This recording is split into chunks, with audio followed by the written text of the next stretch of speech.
23%. That's what's left of Detroit and Canada. Ford, General Motors, Stellantis. The companies that built over 100 million vehicles in this country. The automakers that dominated Canadian manufacturing for a century. They now control less than 1/4 of vehicle production. The rest belongs to Honda and Toyota. Japanese companies that invested in Canada while American companies retreated, cut jobs, and threatened to leave. Trump's tariffs were supposed to bring manufacturing back to the United States. Force Canada to submit. Make American automakers stronger. Instead, they destroyed Detroit's footprint in Canada, pushed Canadian buyers toward Japanese brands permanently, and proved that threatening your closest trading partner is the fastest way to lose market share you will never recover. In the mid-2000s, Detroit 3 controlled 56% of Canadian auto production. Majority control. Thousands of workers on multiple assembly plants across Ontario. Last year, their share collapsed to 23%. More than half their market position evaporated in less than a decade. Honda and Toyota didn't lose share. They gained it. Japanese automakers went from 44% to 77% of Canadian production. Not because they massively expanded, because Detroit collapsed while Japanese companies stayed stable, invested consistently, and treated Canadian plants as long-term assets instead of quarterly profit centers. This isn't a theory, this is happening right now. The Trillium Network for Advanced Manufacturing published these numbers. Canadian auto production dropped from 2.3 million vehicles annually to 1.2 million. Nearly half of production disappeared, and the Detroit 3 account for almost all of that loss. Toyota just set an all-time sales record in Canada, 249,000 vehicles. The RAV4 remains the best-selling passenger vehicle with 75,000 units, built in Ontario. Meanwhile, Stellantis announced $3.7 billion in losses and is laying off 20,000 workers globally. Today, we're showing you how Trump's trade war accidentally handed the Canadian auto market to Japan, why Detroit 3 production collapsed from 56% to 23% in less than 10 years while Japanese automakers thrived, how Trump's tariff deal gave Japan a 15% rate while charging Canadian-built vehicles 25%, and why the Chinese electric vehicle invasion is about to make everything worse for what's left of Detroit's Canadian presence. But before we dive into this story, if you appreciate in-depth analysis like this, hit that like button and subscribe to stay informed on the stories that truly matter. Let's start with what actually happened to Detroit and Canada. In the mid-2000s, Ford, General Motors, and Stellantis employed 60% of assembly plant workers in Canada. Last year, that share dropped to just over 40%. Japanese companies now employ the majority of Canadian auto assembly workers. This is a fundamental restructuring of who builds cars in Canada. Stellantis cut thousands of jobs. General Motors idled facilities, closed the Oshawa plant, eliminated hundreds of positions. Ford scaled back production lines across Canadian operations. Every cut weakened Detroit's position further, made it easier for Canadian buyers to choose Japanese brands because those vehicles were consistently available while American production was unstable. The strategy difference is brutal. Brendan Sweeney runs the Trillium Network for Advanced Manufacturing. Quote, Japanese companies look at their plants in terms of how they fit into their overall network. American companies see their plants as profit centers. End quote. Toyota builds the RAV4 Hybrid and Lexus RX in Cambridge and Woodstock, Ontario. Honda makes the Civic and CR-V in Alliston. These plants are integrated parts of global production networks designed for long-term stability, not isolated facilities evaluated on quarterly earnings. Detroit asks if Canadian plants are profitable this quarter. If margins are thin, they cut production, lay off workers, threaten closures. That short-term thinking creates a downward spiral. Plants become unstable. Workers lose confidence. Local suppliers suffer. The entire ecosystem weakens. But the Japanese approach didn't stop with maintaining production. Honda and Toyota invested even when times were difficult. They upgraded technology, retooled for hybrids. The RAV4 Hybrid is one of the best-selling vehicles in Canada, built in Ontario. Canadians are buying vehicles manufactured in their own country by a foreign company that treats Canadian workers better than American companies that claim 100 years of history. Detroit cut and ran. Japan stayed and invested. That's the fundamental difference. Canadian auto workers noticed Unifor, the union representing tens of thousands of auto employees, started lobbying the government to reward companies that invest in Canada. Actual investments, new technology, long-term commitments. The union sees which companies are building for the future and which are managing decline. Flavio Volpi, president of the Automotive Parts Manufacturers Association, said, "Incentives should go to all companies willing to invest and produce in Canada, not just legacy Detroit brands. If Honda and Toyota create jobs and build vehicles, they deserve support. Loyalty to companies that abandon workers doesn't make sense." Then Trump imposed his tariffs. Section 232, National Security Tariffs, 25% on vehicles from Canada and Mexico. The stated goal was to force automakers to move production to the United States. But Detroit testified that integrated supply chains are essential. Components cross borders dozens of times during production. Canadian factories build parts for American trucks. American plants make engines for Canadian sedans. The entire system depends on free cross-border flow. Trump's tariffs disrupted everything. General Motors reported $1.1 billion in tariff costs. Stellantis warned of losses exceeding $3 billion. These weren't minor adjustments. These were massive hits to already struggling operations. Japanese automakers build most vehicles locally within single markets. Honda and Toyota have 3.3 million vehicles assembled in American plants. Their supply chains are less cross-border dependent. The tariffs hurt Detroit more than Japan. And Canadian buyers started asking a very logical question. Why should we support American brands that keep cutting jobs when Japanese brands keep investing? Here's where it gets fascinating. Trump negotiated a deal with Japan that reduced tariffs on Japanese vehicle imports to 15%. Meanwhile, vehicles from Canada and Mexico still face 25% tariffs. The American Automotive Policy Council erupted.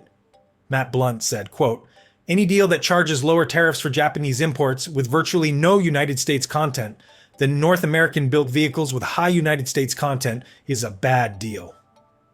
End quote. Japanese cars built in Japan get 15% tariffs. Vehicles built in Canada with significant American content face 25%.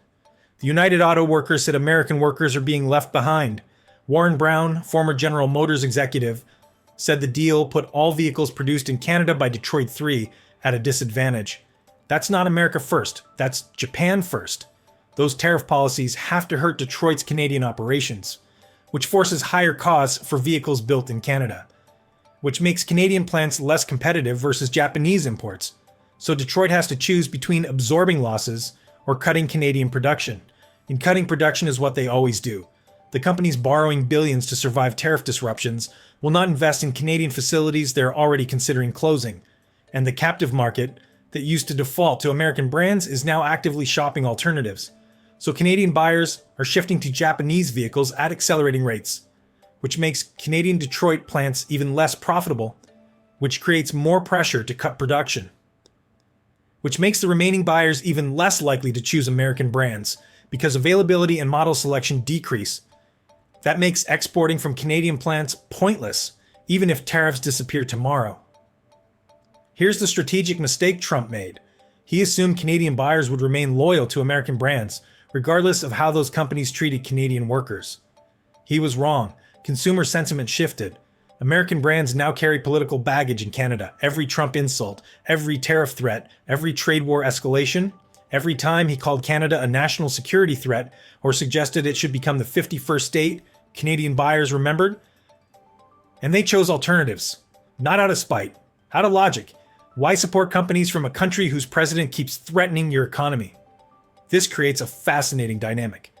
Detroit 3 automakers need Canadian production because their supply chains are integrated across North America, but they also need to appear responsive to Trump's pressure to bring jobs back to the United States. So they cut Canadian operations to show they're moving production south, but cutting Canadian production raises costs because supply chain optimization gets destroyed, and Canadian buyers respond by choosing Japanese brands that maintain stable production. And so Detroit loses market share in Canada, while also losing the supply chain efficiencies that made Canadian plants valuable in the first place, and they lose on both sides. Meanwhile, Honda and Toyota face minimal pressure. They build vehicles where it makes economic sense. Their Canadian plants serve North American markets efficiently. They're not caught between political demands and economic reality because they didn't spend decades optimizing supply chains around tariff-free cross-border flows. They built more localized production from the beginning, and their reputation in Canada improved while Detroit's declined. Japanese brands are now seen as more reliable, more stable, more committed to Canadian workers. That perception shift is permanent. The United Auto Workers keeps claiming Detroit can recover by bringing production back to the United States. They're lying, or they're ignorant of consumer behavior in export markets. Canadian annual vehicle sales run around 1.7 million units. Detroit 3 share dropped from majority to roughly 30% and falling. The math doesn't work. Even if Detroit builds more vehicles in the United States, Canadian buyers are choosing Japanese brands. Domestic US production cannot replace Canadian market share once consumer sentiment shifts permanently, and Canadian buyers just shifted permanently. While Detroit collapses in Canada, Japanese automakers continue thriving. Toyota set an all-time sales record, 249,000 vehicles sold in Canada last year. The RAV4 remains the best-selling passenger vehicle with 75,000 units. Honda saw impressive growth. The CR-V and Civic dominate their segments. These aren't imported vehicles. These are Canadian-built automobiles manufactured in Ontario by Japanese companies that invested when Detroit was cutting. General Motors still holds the top manufacturer spot with 15.5% share, but that's driven by premium Cadillac and GMC brands having record years. The mass-market Chevrolet struggles. Ford ranked second, but nearly half of sales come from the F-Series pickup alone. The diversified product portfolio that used to define American automotive dominance doesn't exist anymore in Canada. Canadian buyers used to default to American brands. Generational loyalty, family tradition, Buy American was understood as supporting the companies that built the country's manufacturing base. Now they actively choose Japanese vehicles. Better reliability ratings. More consistent availability. Companies that don't threaten to leave Canada every time quarterly profits drop. The shift isn't political theater, it's economic logic. If American automakers treat Canadian plants as expendable, Canadian buyers will treat American brands as expendable. And Chinese electric vehicles are about to make this shift permanent. Canada reduced tariffs on Chinese electric vehicles, up to 49,000 units annually at 6.1% tariff, down from 100%. By 2030, the quota could rise to 70,000 units, with at least half priced under $35,000. BYD is the world's largest electric vehicle manufacturer. They outsold Tesla globally last year. 4 million vehicles produced. Manufacturing operations in China, Europe, and Southeast Asia, advanced battery technology, vehicles that cost half what Western electric vehicles cost with comparable range and features. The BYD Seagull sells in China for around $10,000. In Australia, $16,700. Even accounting for shipping, Canadian safety upgrades, and dealer margins. A BYD could deliver vehicles to Canada under $25,000. The cheapest new electric vehicle currently available in Canada starts north of $40,000. Tesla Model 3, expensive. Chevrolet Bolt, discontinued. Ford Mustang Mach-E, not cheap. There's a massive gap in the market. Chinese manufacturers are about to fill it. And when they do, what's left of Detroit's mass market position gets destroyed completely. Unifor blasted the tariff reduction, called it a self-inflicted wound to an already injured industry, a threat to the future of the entire sector. If Chinese electric vehicles flood the market at prices Detroit cannot match, Canadian buyers will choose affordability over brand loyalty. Global Automakers of Canada warned that allowing Chinese vehicles at reduced tariffs risks creating market distortions that could undermine companies investing in Canadian jobs. Even Japanese automakers worry about Chinese competition, though they're better positioned to adapt because they already build hybrids and have decades of electrification experience. Brian Kingston heads the Canadian Vehicle Manufacturers Association, which represents Detroit 3. His response was to point at history, quote, Ford, General Motors, and Stellantis have been in Canada for over 100 years. They have built over 100 million vehicles, 4 times the production of other manufacturers combined. End quote. Technically true, but a complete deflection. Historical achievements don't pay current workers. They don't prevent plant closures. They don't create future jobs. Honda and Toyota built their Canadian footprint through decades of consistent investment. Detroit wants credit for showing up a century ago while actively managing decline, That's not a strategy. That's a hostage negotiation. Mark Carney faces an impossible choice. Support Detroit 3 automakers who have deep Canadian roots but keep cutting jobs and threatening closures. Or reward Japanese and potentially Chinese companies that invest in Canada but have no historical claim to loyalty. Carney announced a $2 billion strategic response fund for the auto sector. Protect manufacturing jobs, support workers, build a fortified Canadian supply chain. But who gets that money? Companies that promise to stay but keep leaving, or companies that already invest consistently without demanding government support in exchange for not abandoning workers? The end game is clear. Detroit is not coming back to Canada. The companies may maintain some presence, a few plants, token employment, but dominance is over. 23% market share and falling. Japanese automakers won by investing consistently, building reliable vehicles, treating Canadian plants as long-term assets instead of quarterly profit centers. Chinese electric vehicle manufacturers are next, and they're about to finish what Trump's tariffs started. BYD is exploring Canadian production. Bloomberg reported the company might build facilities in Canada, create joint ventures with domestic firms, integrate Canadian software and technology. If China starts assembling vehicles in Canada, the game changes completely. Imagine the BYD Seagull built in Ontario, an affordable electric vehicle under $25,000. Canadian workers meeting Canadian safety standards. No tariffs because it's manufactured domestically. That vehicle destroys what's left of Detroit's mass market position. Canadian buyers get exactly what they want. Affordable transportation, modern technology, built locally by a company that actually invests. Toyota and Honda will adapt. They already build hybrids. The RAV4 hybrid is massively successful in Canada because it gives buyers electric efficiency without range anxiety. Honda announced it's slowing full electrification while accelerating hybridization. Smart strategy. Hybrids bridge the gap. Japanese companies have decades of hybrid experience Detroit cannot match. General Motors bet everything on full electric, then struggled to make profitable electric vehicles at scale. Ford's Mustang Mach-E is fine, but expensive. Stellantis is a complete disaster. $3.7 billion in losses for the first half of last year. The company is laying off 20,000 workers globally, cutting factories. Management is blaming tariffs. But the real problem is deeper. Years of underinvestment, poor product planning, short-term decision-making, and treating workers as expendable. The social consequences of Detroit's collapse are already visible across Ontario.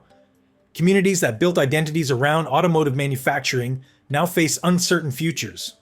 Oshawa, where General Motors closed its assembly plant. Windsor, where Stellantis keeps threatening further cuts. These aren't abstract economic statistics. These are towns where families worked for the same company for 3 generations, where high school graduates could get union jobs with pensions and benefits, where homeownership and middle-class stability were achievable without college degrees. That economic model is disappearing, not because of inevitable technological change, because American automakers chose short-term profits over long-term investment, and Trump's tariffs accelerated the collapse by destroying integrated supply chains. Canadian workers who kept jobs at Honda and Toyota plants see the difference. Stable employment, consistent investment in new technology, training programs that prepare workers for hybrid and electric vehicle production, management that views Canadian facilities as permanent parts of global networks rather than temporary profit centers subject to quarterly evaluation. Those workers are the lucky ones. But there aren't enough Honda and Toyota jobs to replace what Detroit destroyed.